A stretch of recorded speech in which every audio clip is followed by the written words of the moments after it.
자, 오늘도 주님께서 우리에게 허락하신 복된 날입니다. 우리 다 같이 찬송가 435장 같이 찬송하시면서 우리 새벽기도 시작하시겠습니다. 나의 영원하신 기업 생명보다 귀하다. 나의 갈 길 다가도록 나와 동행하소서. 주께로 가까이 주께로 가오니 나의 갈 길 다가도록 나와 동행하소서.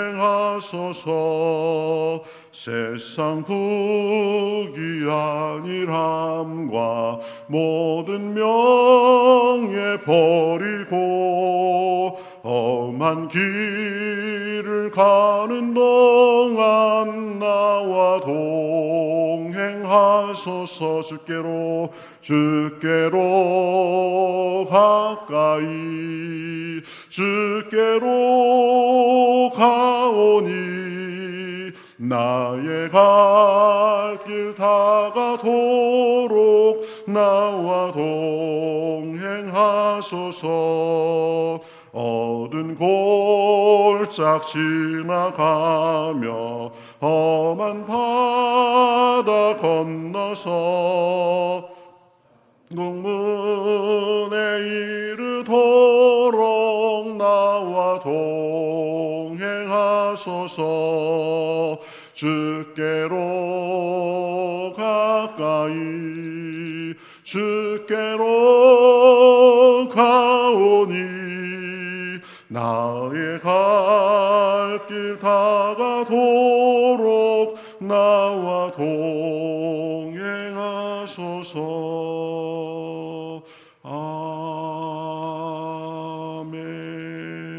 아멘. 자, 오늘도 우리 말씀의 은혜 받고 또 기도할 때에 성령 충만 받도록 우리 다 같이 이 시간 우리가 마음을 주님께만 향합니다. 우리 다 같이 합심으로 기도하겠습니다. 하나님 감사합니다. 저희를 오늘도 사랑하여 주셔서 주님께 불러주시옵시고 주님께만 마음을 향하며 나아가게 하시니 감사합니다. 오늘도 우리 크신 은혜를 주시고 하나님께서 새 힘을 주시고 성령님의 감동하심으로 충만함을 주시길 구합니다. 하나님 우리에게 얽매이기 쉬운 모든 것을 벗어버릴 수 있도록 인도하여 주시옵시고 오직 주님만을 바라볼 때에 오늘도 동일한 은혜가 넘쳐날 수 있도록 인도하여 주시옵소서. 감사하며 예수님의 이름으로 기도하옵나이다. 아멘. 하나님 간밤 동안도 저희들을 지켜주시옵시고 이렇게 첫 새벽에 주님께 나와 찬송하며 나아가게 하시니 감사합니다. 오늘도 세상의 모든 얽매이기 쉬운 것들을 다 떨쳐버리고 오직 주님만을 바라보게 하시고 말씀 들을 때에 깨달음이 있게 하시며 기도할 때에 성령 충만을 허락하여 주시어서 오늘도 주님과 동행하는 복된 날 될 수 있도록 인도하여 주시옵소서. 감사하며 예수님의 이름으로 기도하옵나이다. 아멘. 자, 성경 말씀 에베소서 4장 7절에서 16절 보도록 하겠습니다. 에베소서 4장 7절에서 16절.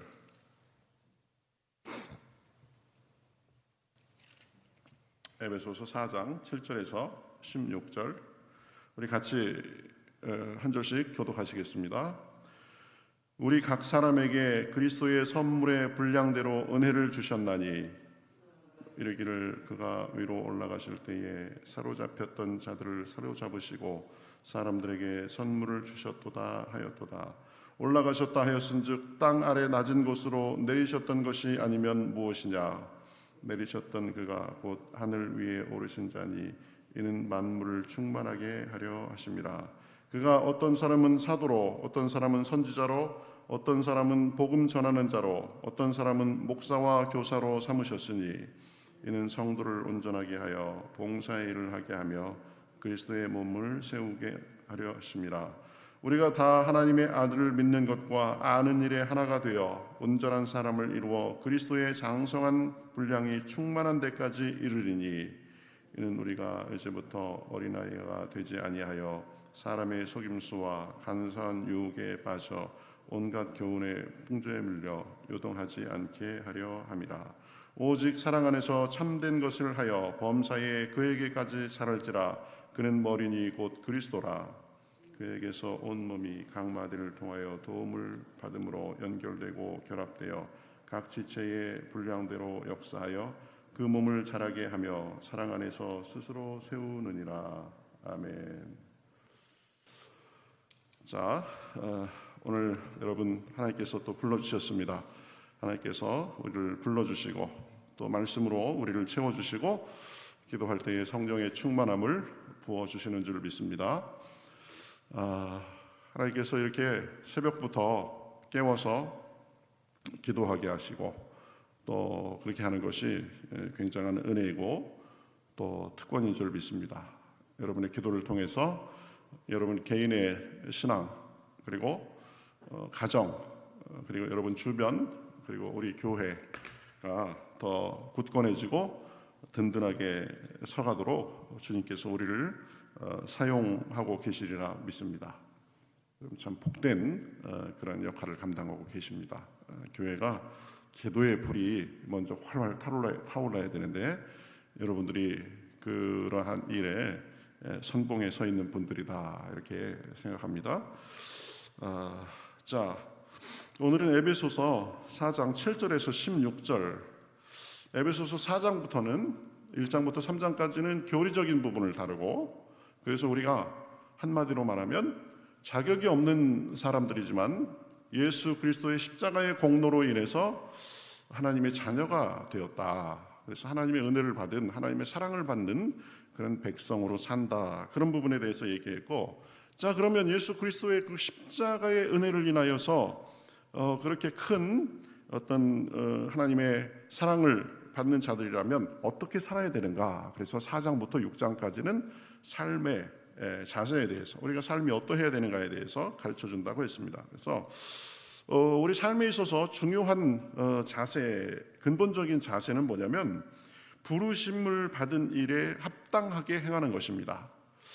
내가 지금 이렇게 생각하고 말하고 행동하는 것이 하나님께서 보시기에 합당한가 합당하지 않은가, 이것을 끊임없이 되돌아봐야 되는 것입니다. 그래서 내가 과연 지금 믿는 사람답게 생각하고 말하고 행동하는가, 아니면 여전히 이전의 습관과 생각대로 그렇게 하는가, 이것을 우리가 끊임없이 살펴볼 필요가 있습니다. 그래서 4장 1절부터 6절까지는 부르심에 합당하게 행한다라는 것을 성령 안에서 하나됨이라는 주제로 바울이 말을 했습니다. 그래서 하나님이 성령 안에서 하나되게 한 것을 너희가 힘써 지키라. 교회의 하나됨, 하나됨이라는 측면에 초점을 두었다면 7절부터 우리가 16절 은사에 관해서 말씀하는 거에서는 다양함에 대해서 얘기합니다. 교회는 굉장히 독특한 그런 조직이나 혹은 유기체입니다. 하나님 안에서 예수 그리스도를 머리로 하는 동일한 어떤 그 조직입니다. 그래서 그런 의미에서 하나가 되어야 됩니다. 하나가 분열과 시기와 질투와 그런 것들은 하나됨에 거스르는 것이죠. 자, 그래서 교회는 하나된 곳이다. 일치가 굉장히 중요하다. 그런 반면 그 교회라는 틀 안에 그 일치 속에는 다양성이 존재합니다. 오늘은 그 은사라는 걸 다루면서 그 다양성에 대해서 말을 합니다. 근데 그 다양성의 이유가 무엇이냐? 하나님께서 여러 가지 은사를 주셨는데 그 이유를 성도를 온전케 하고 봉사의 일을 하게 하고, 그래서 결국은 그리스도의 몸을 세우려고 하는 그런 일을 한다라고 합니다. 하나님께서 그리스도를 통해서 이미 우리가 하나가 되게 해 주셨습니다. 그 하나 안에는 그러나 개성과 여러 가지 다양성을 무시한 그런 어떤 군대 같은 그러한 하나가 아니라 모든 다양한 여러 가지들이 어울리면서 조화롭게 이루어서 결국 하나님의 몸을, 하나님의 교회를 세워가는 그런 역할을 하는 것이다라고 볼 수 있습니다. 제가 옛날에 설교 준비를 하면서 예화집도 많이 보고 하여튼 여기저기 막 찾기도 하고 그랬는데 이런 예화가 있었습니다. 어떤 그리스도인 사업가가 사업을 열심히 하는데 사업에 어려움이 생겼습니다. 그래서 하나님 앞에 간절히 기도합니다. 간절히 기도하다가 하나님께 이렇게 간구합니다. 하나님, 하나님께는 천년도 1초 같고 1초도 천년 같지 않습니까? 이렇게 하나님 앞에 기도합니다. 그렇죠? 우리 베드로서에 보면 하나님께는 천년이 하루 같고 하루가 천년 같다. 그 말씀을 빗대서 이제 기도한 거예요. 하나님, 하나님께는 천년도 1초 같고 1초도 천년 같지 않습니까? 하나님이 대답합니다. 그럼 그렇지. 나에게는 시간이 큰 의미가 없지.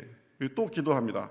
하나님, 그럼 하나님께는 10억도 천원 같고 천원도 10억 같지 않겠습니까? 그러니까 그렇지. 뭐 10억이나 천원이나 나에게 큰 차이가 있을까? 그러니까 이 기도하는 사람이 또 기도합니다. 하나님, 그러면 제게 1,000원만 주십시오. 이렇게 기도합니다. 사업하는데 돈이 필요하니까 10억을 달라는 말씀이죠. 그러니까 하나님께서 이렇게 대답하셨다고 합니다. 그래, 내가 원한다면 줄 테니까 1초만 기다려라. 이렇게 하셨답니다. 이해하신 분이 별로 없으신 것 같아요. 이해하셨죠? 1,000년만 기다려라 이런 말씀인데 어쨌든 주시겠다.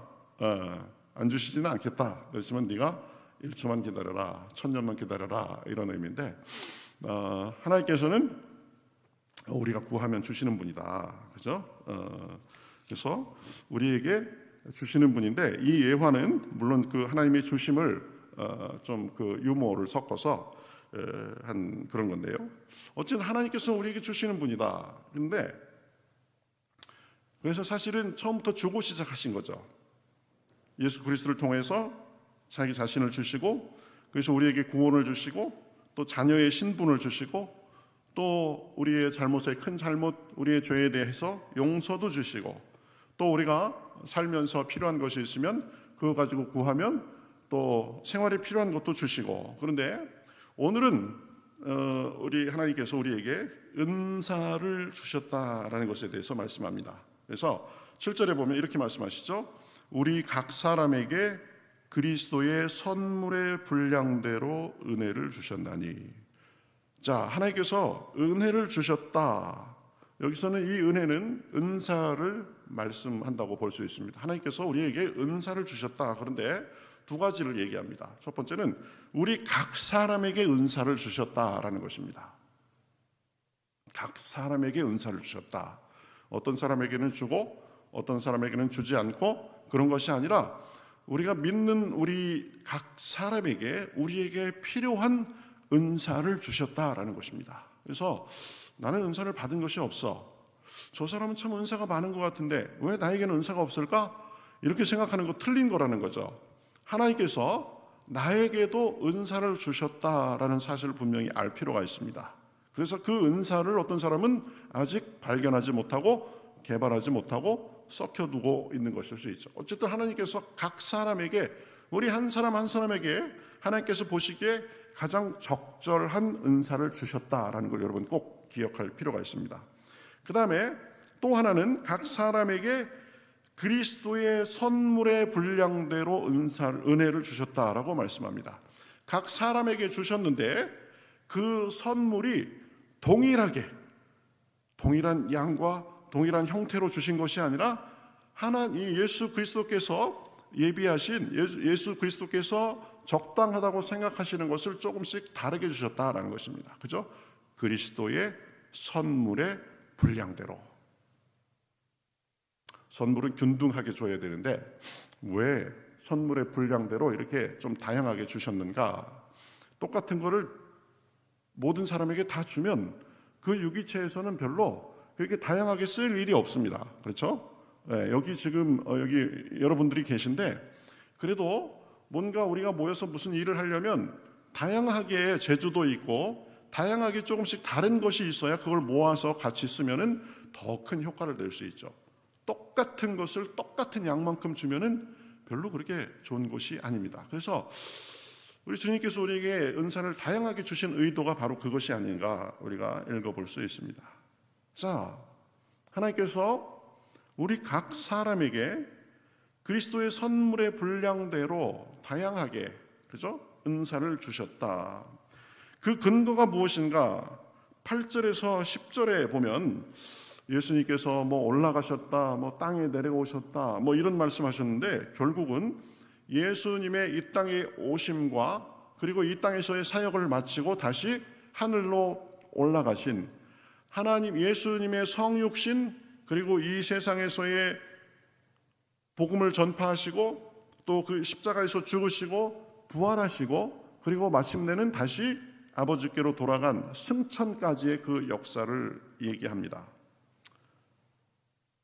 이 예수님의 오심과 그리고 지상 사역, 죽으심, 부활, 승천을 통해서 이제 우리에게 새로운 시대가 열렸다라는 것입니다. 그것을 성령이 주어진 관점에, 성령님께서 주어진 관점으로 보면 예수님 이전에는 성령님께서 아무에게나 임하지 않으셨죠. 언제나 임하지 않으셨죠. 왕이나 선지자나 특별히 하나님의 택함 받은 사람에게 잠깐 그 목적을 위해서 이렇게 임했다가 다시 떠나가고 그랬습니다. 지금처럼 한번 임하셔서 계속 내주하는 일은 거의 없었고 극히 드문 일이었습니다. 그런데 예수님께서 이 땅에 오셔가지고 십자가에 달려 돌아가신 이후에는 예수님께서 약속하셨죠. 요한복음 16장 7절에 보면 이렇게 말씀합니다. 내가 가면 보혜사를 너희에게 보내리니. 그렇죠? 예수님께서 이 땅에 오시고 예수님께서 이제 십자가를 통하여서 하나님과 평화의 화목의 길을 여시고 승천하심으로 인해서 성령께서 이제 물 붓듯 사람들에게 부어져서 그 성령은 더 이상 특별한 사람에게, 그리고 그것도 한시적으로 임하는 것이 아니라 누구나 예수님을 믿는 사람에게는 임해서 그 사람 속에 거하시면서 함께 하신다. 이걸 보고 성령님의 내주 그러죠. 이 성령님께서 내주하시기 때문에 예수 그리스도의 은혜에 근거해서 하나님께서 우리에게 성령님을 통해서 은사를 주신다라는 것입니다. 그렇죠? 우리가 은사를 받았다라는 것은 결국은 우리가 안에 성령님이 계시다라는 그런 의미고, 또 우리가 예수님을 믿어서 예수님을 주님으로 모시고 산다라는 것도 우리 안에 성령님께서 계시다라는 증거입니다. 그리고 로마서에 보면 우리 안에 성령님께서 계시다라는 것은 우리가 하나님의 자녀로 인치심을 받았다. 우리 에베소서에도 봤죠?는 것이고, 나중에 우리 예수님께서 다시 오실 때에 우리도 부활할 것이다라는 것의 보증이다라고 얘기합니다. 그래서 이 성령님께서 우리 안에 계시다라는 것은 굉장히 중요한 그런 일인데, 어쨌든 하나님께서 성령님을 통해서 우리에게 은사를 주십니다. 보면 은사의 내용이 이제 11절부터 쭉 나오죠. 어떤 사람은 사도로, 어떤 사람은 선지자로, 어떤 사람은 복음 전하는 자로, 어떤 사람은 목사와 교사로. 오늘 이 에베소서의 내용은 좀 직분에 초점을 두고 은사를 이렇게 말하는 것을 볼 수 있습니다. 사도는 누구예요? 예수님의 12제자. 그리고 성경에 보면 12제자 말고 뭐 바나바나 그 다음에 뭐 아리스다고 이런 사람도 사도라고 이렇게 칭한 적이 있습니다. 그래서 그렇지만 점점 이제 예수님의 12제자, 그리고 특히 예수님 생전에 예수님을 친히 보았던 사람, 이런 사람들을 사도라고 하는데, 어떤 사람은 사도로 세우고 어떤 사람은 선지자로 세우셨다라고 말합니다. 선지자는 구약에 있어서 하나님의 메시지를 사람들에게 전해주는 그런 역할을 한 계시의 전파자라고 할 수 있습니다. 지금 이 바울이 에베소서를 쓸 때만 해도 아직 신약 성경이 정식 성경으로 완성되지 않았을 때입니다. 그래서 하나님께서 필요한 경우에는 구약 때처럼 이렇게 선지자의 어떤 계시적인 어떤 그 행위를 통해서 사람들에게 하나님의 뜻을 보여주고 했는데, 그래서 보통 이 에베소서에 나타난 이 선지자라는 개념은 초대교회에만 있었던, 지금은 있지 않는 그런 역할이었을 것이다 라고 얘기합니다. 왜냐하면 하나님께서 지금은 이제 구약과 신약 이 두 가지의 완전한 형태의 계시를 주셨습니다. 그래서 더 이상 선지자가 특별한 어떤 다른 계시를 받을 필요가 없게 됐습니다. 그러니까 꼭 기억해야 돼요. 어떤 사람은 그럽니다. 기도 막 하면서 뭐 직통 계시를 받았다. 하나님께서 나에게 무슨 말씀을 하셨는데 우리 교회가 어떻다. 뭐 권사님이 뭐 어떻다. 뭐 이래가면서 그런 식으로 해서 마치 자기가 구약의 선지자처럼 막 계시를 받았다는 듯이 그렇게 하는 분도 있습니다. 물론 하나님께서는 기도하는 중에 우리에게 음성을 들려주시고 또 뜻을 가르쳐 주기도 합니다. 그러나 그것은 선지자가 받았던 어떤 계시적인 그런 거하고는 좀 다른 겁니다. 하나님의 계시는 신구약이 완전한 형태로 돼 있기 때문에 더 이상 그런 형태로 오지 않습니다. 말씀을 통하여 옵니다. 그럼 사람들이 받았다는 계시 그것은 무엇인가? 하나님의 뜻이 우리에게 나름대로 감동이 되고 그런 거죠. 그것은 어떤 선지자가 받았던 계시 형태하고는 좀 다른 것이다라는 것을 우리가 알 필요가 있고요. 어쨌든 그래서 사도와 선지자는 지금 있는 직분이 아닙니다. 사도들은 이미 다 죽었죠. 그리고 신약 시대의 선지자 역할을 했던 사람들 역시 그 당시에 한시적으로만 그랬던 것이고 성경이 정식으로 완성된 이후에는 그 기능이 사라졌다라고 얘기합니다. 그 다음에는 복음 전하는 자, 목사와 교사 이렇게 얘기합니다. 복음 전하는 자는 복음의 전파자를 말할 것입니다. 우리가 사람들에게 복음을 전하고 또 직업적으로 전하고 이런 사람들을 다 포함하는 것이다라고 볼 수 있습니다. 목사는 요즘에 이 목회자들을 말할 것입니다. 한 개교회에서 그 개교회의 그 성도들을 돌보는 사람. 그 다음에 교사 그랬습니다. 교사는 이 성경 말씀을 가르치는 사람. 그래서 이 원어상으로 보면 목사와 교사는 다른 어떤 그런 역할이 아니라 목사인 교사 이렇게도 볼 수 있습니다. 그래서 목사의 가장 중요한 일 중에 하나가 뭐냐? 하나님의 말씀을 가르치는 자. 그렇죠? 그리고 성도들이 어떻게 신앙생활을 잘 할지를 가르치는 자. 그렇지만 목사의 역할이 가르치는 것에 국한되지는 않습니다. 보면 어려움에 있는 사람들을 위해서 가서 신방하고 권면하고 기도해주고 또 교회를 전체적으로 이렇게 목회적으로 돌보고 이런 것들까지 포함하는데 목사의 일에서 중요한 것 중에 하나가 가르치는 일이다라는 것입니다. 그렇죠? 그래서 이 가르치는 일을 잘 하기 위해서 때로는 여러분들을 귀찮게도 하고 그렇죠? 잘못된 것에 대해서는 좀 꼬집기도 하고 그러는 것이 목사의 일입니다. 어쨌든 에베소서에는 그 은사를 직분 중심으로 설명하는데 은사에 대해서 나열하는 두 가지 다른 본문이 있습니다. 고린도전서 12장 28절에 보면 또 은사에 대해서 이렇게 얘기합니다. 어떤 사람에게는 능력 행함을, 어떤 사람에게는 병 고치는 은사를, 어떤 사람에게는 서로 돕는 것을, 다스리는 것, 각종 방언 말하는 것. 이것을 고린도서에는 이렇게 얘기하고 있는데 이 고린도전서 12장 28절에서 말하는 것은 어떤 기능 중심의 은사를 다루는 것을 볼 수 있어요. 어떤 사람 능력을 행하고 병 고치고 서로 돕고 다스리고 각종 방언 말하는 것. 여러분 서로 돕는 것도 은사라고 이렇게 말씀하신 것이 어제 설교 준비를 하면서 눈에 띄더라고요. 그 다음에 로마서 12장 6절에서 8절에도 보면 어떤 사람은 권위하는 일, 위로하는 일을 은사라고 말씀합니다. 어떤 사람은 구제하는 일, 구제도 은사다. 주는 거 좋아하는 사람이 있고 다른 어려운 사람 도와주는 건데 이것도 은사다. 그 다음에 어떤 사람은 긍휼을 베푸는 것, 긍휼을 베푸는 것을 또 이렇게 은사다라고 나열한 것을 보고 눈에 띄었습니다. 그래서 물론 로마서에 보면 뭐 섬기는 일, 그 다음에 뭐 가르치는 일 이런 것들도 이렇게 은사로 나열하고 있는데요. 어쨌든 은사는 기능적인 측면이 굉장히 강하다. 여러분 하나님께서 성령님을 통해서 우리 각 사람에게 그 선물의 분량대로 은사를 주셨다라고 했습니다. 여러분 어떤 은사를 받은 것 같으세요? 은사가 굉장히 다양합니다. 그렇죠? 권위하는 일, 구제하는 일, 서로 돕는 것, 긍휼을 베푸리는 것, 가르치는 것, 또 각종 방언 말하는 것, 그렇죠? 이런 것들이 다 은사인데 저 같은 경우에는 내가 무슨 은사를 받았을까? 좀 가르치는 은사를 받은 것 같아요. 그래서 제가 목사로서 이렇게 부르심을 받고 하나님께서 목사의 일을 잘 하도록 가르치는 그런 은사를 좀 주신 것 같습니다. 제가 가르치는 일을 하면 굉장히 편합니다.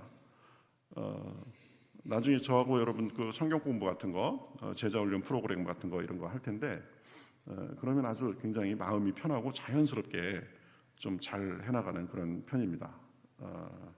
그리고 또 하나는 위로하는 것, 여기 은사로 나열됐었는데 위로하는 일, 들어주고 위로하고 격려하고 이런 거 하는 게 그냥 제 마음이 좀 편하고 제가 하는 일이다 이렇게 생각이 되고 그렇습니다. 저는 그래서 가르치고 위로하는 것, 이런 것이 제 은사가 아닌가 생각합니다.